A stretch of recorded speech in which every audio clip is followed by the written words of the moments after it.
welcome back, and welcome back. Today we're going to be making some quesadillas, and we're going to make two different kinds of quesadillas. We're going to make a pepperoni pizza one, and then we're going to do a mushroom one. All right, these are the tortillas that I'll be using. I got some big ones here. Here's the size at. Okay. Then I have some smaller ones here. I'm going to use a little Mrs. Dash, some garlic salt. I'll be using some cumin, some ancho chili powder. Any chili powder will do. That's just my favorite. I'm going to use these white mushrooms here. And then these baby portobellos. Some mozzarella cheese.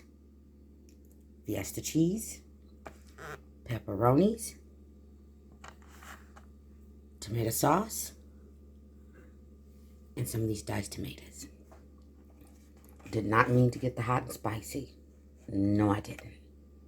And here's your shot of everything we're going to use. Let's get cooking. All right, I did run back to the store because that spicy was not going to work for me. And that was all they had in the store for that Hormel brand. So these are the ones I got. And I'm going to cut those up a little bit. And then I also didn't tell you that I would be using butter. And then I'm also going to be using about a cup of red onions and a cup of bell peppers. That's the red, yellow, and orange. This is for the mushrooms. All right, let's get cooking. All right, what we're going to go ahead and do is get the mushroom part of this going.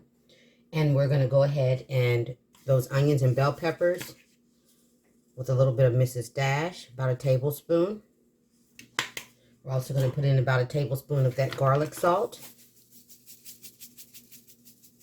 Okay, like I said, we're going to get this going because we got to saute up those mushrooms or not. If you don't want to, you don't have to. Okay, your kitchen, your rules. Okay, and then I'm going in with about a tablespoon and a half of that cumin. Okay, and I'm going to do the same with the ancho chili powder. Okay, because I want to give it a little bit of a taco feel. All right. And then I'm going to go ahead and go in with about a tablespoon of olive oil. And then we're just going to let this go for a minute. And then I'm going to add those mushrooms to this, okay? And yes, my veggies are frozen. Like I've said before, what I do is, rather than let my stuff just sit in the refrigerator and possibly go bad, if I'm done using it for the week, I go ahead and I cut it up, put it in a Ziploc bags, and put it in the freezer, and then that way it's always chopped up, ready for me and ready to go. A neat trick I learned from my mom many, many years ago. Some people may want to cut theirs up as they go, but for me, it works. All right? Like I say all the time, real kitchen, real people. All right, I'll be back in a minute. Okay, I've got those those mushrooms in there. And no, I'm not going to add any more seasoning. If you want to add more seasoning, wait until after we saute all this up and then do the taste tester. All right. So I'm going to saute these up, and this is cooking on a medium heat. And I'm going to let it go for about 5 minutes, and I'll be back. All right. This is what you want your mixture to look like. See, it's already got its little juices because the mushrooms do that. All right. Try to fan that a little bit for you so you can see it better. There we go. And now it's time to start building quesadillas. I'll be right back. Okay, one more thing that I am going to do to this before we turn this fire off. I'm going to enter in half a can of that Rotel. Just half. Okay? Drained. And it's going to give it that little something extra in there. Okay? Now we're going to go ahead and start assembling these delicious quesadillas. All right? And we're going to make two of them. Two different ones. I'm going to start with this one. I'll be right back. And something else that I did add to this, again, real kitchen, real people. I added in a tablespoon of garlic. And I'm just going to let this simmer for a minute. All right? I'll be back. All right, I've got my skillet heating here. And you can put this in a regular skillet. It's just that this is one that I like to use for my quesadillas. And that's about a teaspoon or so of butter. I just go ahead and roll it all around. Get it all melted up because I want all my tortilla to have butter on it, okay? And you've seen me make these before. Then I just lay that baby flat. I'm going to go in with some of this mushroom. And I'm using a fork because I don't want it super juicy.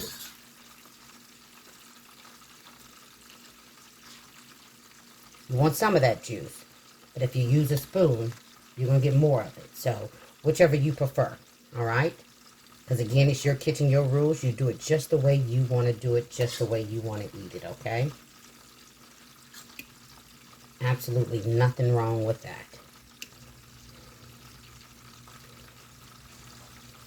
Then we're going to go in with some cheese. You can use any cheese combination you want to use. I'm just going to use the Fiesta, the Mexican style cheese. Put that on there. Use as little or as much as you want. And then I'm going to go ahead and close that up because we're going to flip it, okay? Be careful, this is a little hot. And then I'm just going to cook it for a couple of minutes on each side until she's good and brown, all right? So that's what I'm going to do. 2 minutes each side. I'll be back. And this is what she looks like after 2 minutes. And that's what you're looking for. And I'm going to flip her over, and I'm going to make the rest of them. And then I'll be back when it's time to start the pepperoni. I'll be back.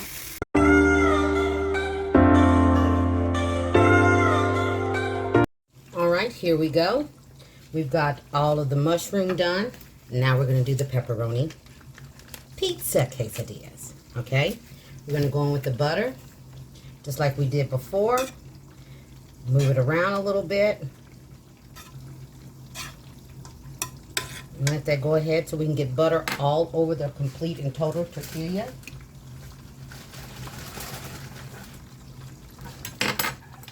And like I said, this is definitely something yummy for the grandkids, your kids. They will absolutely love it. Another way to have pizza, okay? So I'm going to go ahead and go in with some pizza sauce. I'm going to put in about a tablespoon. Well, really not quite even a tablespoon. I don't want to soak it down, but just get that flavor on there, okay? Then I'm going to go in with about a tablespoon, or maybe a little more, of those tomatoes. The Rotel tomatoes. We're going to sprinkle in some of that pepperoni pizza. I just kind of roughly cut it, as you can see. Just kind of cut it in little bitty pieces. A little bit goes a long way with pepperoni, so please keep that in mind, okay? You don't need to infest it unless you want to, okay? And then we're going to go in with our cheeses. And to this one, I'm going to use both. I'm going to use some of the Fiesta cheese. And I'm also going to use some of the mozzarella cheese. You can just use the mozzarella if you choose to, okay? Your party, your rules, all right? And to that, I'm going to sprinkle a little bit more of that pepperoni. All right? You see a little bit better what I'm doing here. Then I'm going to take it and close it on over. All right? And we're going to give it 2 minutes each side, just like we did before. And I'll flip it and let you see what she looks like. I'll be back. All right. It's been a couple of minutes on one side. It's almost time to take her off. And that's what we're looking like. And I'm going to finish these up, and then I'll come back for her close-up. And here you have it. Quesadillas 2 ways. That's simply pizza sauce. There's our pepperoni cheese pizza one. All right. Doesn't she look amazing? And then there is our mushroom. Yum, yum. I'm telling you, you better make some. So we've got our meat lovers and our non-meat lovers. All right? Things made easy with Gigi. All day, every day. Please like, subscribe, and feel free to share. Everybody be blessed and stay safe. You'll see Gigi on the next one. Take care, you guys.